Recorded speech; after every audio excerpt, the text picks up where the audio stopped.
The United States has confirmed that it is sending its envoy Zalmay Khalilzad to Qatar to hold talks over 3 days to try to bring an end to the current Taliban offensive in Afghanistan.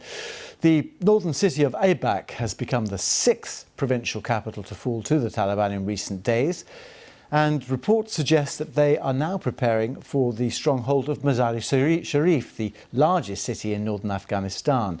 One pro-government commander vowed to fight to the death to defend the city in what was once the heart of anti-Taliban resistance in the 1990s. Well, the Taliban, or the self-styled Islamic Emirate of Afghanistan, have evolved considerably over the past 27 years. So who exactly are they? Well, formed around a core of Afghan Mujahideen veterans from the Soviet invasion, they were joined by young Pashtun tribesmen from Pakistani madrasas, or religious schools.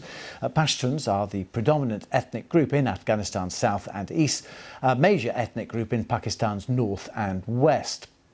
Well, after the US-led coalition's offensive resulted in the expulsion of the Taliban and the defeat in 2001, many of its leaders took refuge in Pakistan and continued to direct attacks from there, claims denied by Islamabad.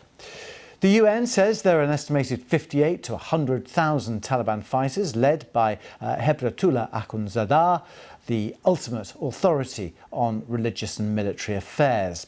Well, one of his deputies, now head of the group's military commission, is Mullah Mohammed Yaqub Omari, son of the Taliban founder, the late Mullah Omar.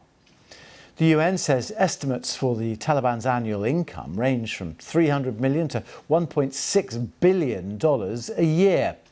The primary sources of the funds, criminal activities, including drug production and trafficking, extortion and kidnapping for ransom. Well, my colleague Yalda Hakim has been speaking to the head of the British Armed Forces, General Sir Nick Carter. He explains the disconnect which he says exists between the Taliban's political office, based in Doha, and what is happening on the ground on the battlefield. The Afghan security forces that are there and the government as a whole are capable of holding on to those bits of the country that really matter. And I think that's important that they do that, because if they do that, there's a chance then I think the Taliban are more likely to come to the table, because they'll recognise that they have to find a political compromise. And I always go back to the ulama announcement, the Council of the Joint Religious Councils, about 6 weeks ago, which happened under the aegis of the Grand Sheikh, where the war was declared illegal. And I think the moral high ground can be seized by the Afghan government if they're able to hold on to those key bits of Afghanistan at the moment. In your view, though, do the Taliban care about legitimacy or whether something is illegal or not?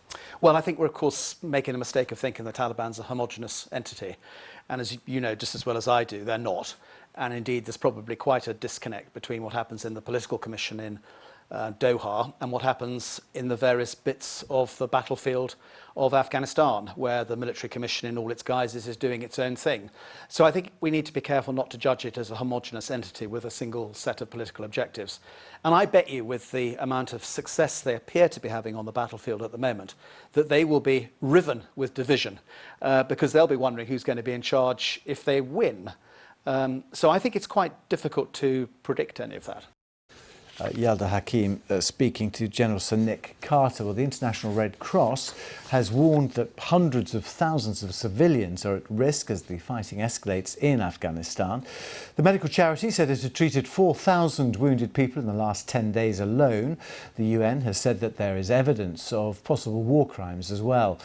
Many people are now fleeing to Turkey, for a country already playing host to 4 million refugees. The situation is causing alarm. From eastern Turkey, Mahmoud Hamsiji sent this report. Escape from the Taliban. As we arrived in this border area, we met hundreds of Afghans fleeing war. Many have traveled hundreds of miles across Iran. For some, the journey is all too much. Their entire existence packed into bags. They are exhausted under the bright sun.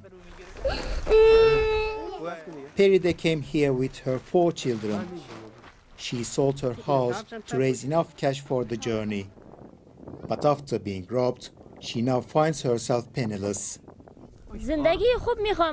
I want a nice life for my children. I want a quiet life. I want them to be educated to succeed in their life. Afghanistan is in a bad situation. There's a war. The father of my children is uneducated. He can't do anything. I want my children to succeed and save themselves. Feride's husband says they want to start a new life in Turkey. We've been on the road for 18 days. We were brought and left here. We walked 4 or 5 days. And the children are all ill. Police chase us and we escape. There are many problems like this. What should we do? And where should we go?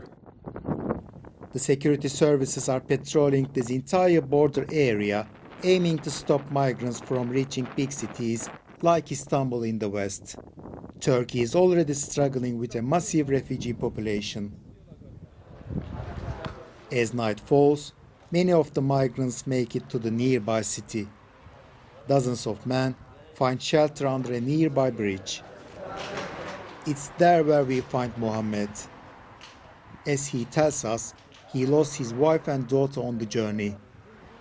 He holds his son tight. With my son, daughter and wife, we went to Iran to cross the border, but we came into a police ambush.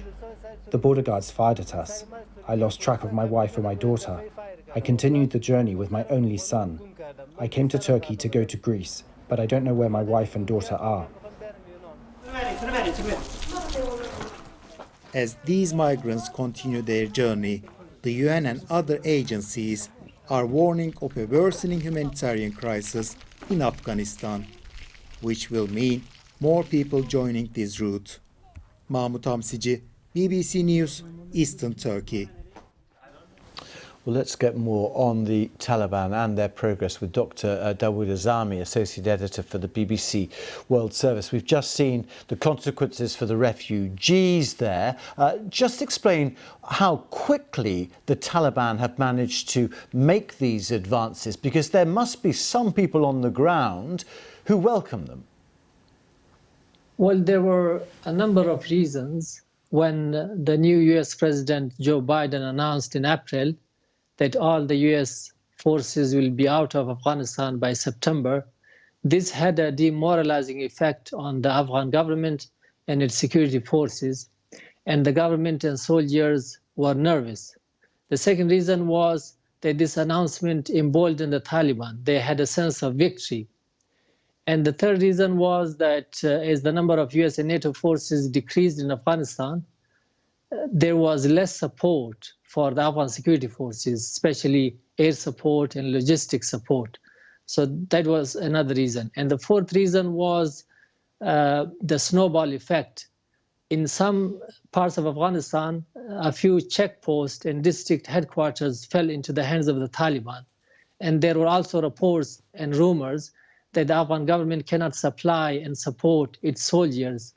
So that had a snowball effect. And in the meantime, there were also rumors that the Taliban have made a deal with the US that they would be allowed to capture some parts of the country. So all these reasons came together, and the Taliban managed to take advantage of the security vacuum. But at the moment, the US are providing backup for the Afghan army with airstrikes. It's not clear how much longer that is going to last, though, is it? Well, the US has said that they will be supporting the Afghan security forces until the end of August. The US forces have almost completed their withdrawal, and more than 95% of US forces have already left Afghanistan. And the remaining will leave the country by the 31st of August. That's the deadline that President Biden has given. So it is not clear whether the US will be supporting the Afghan security forces after the 31st of August or not, because the US has not said anything clearly about that, but they have said that the support will be there until the end of August. But they've also said that it is now up to the Afghan government to manage its affairs, and they've also said that we'll be funding the Afghan security forces, we'll be equipping them, we'll be helping them in training, but that will be from outside the country, Okay. not inside the country. Dawood, I'm sorry, we must leave it there. Thank you very much indeed.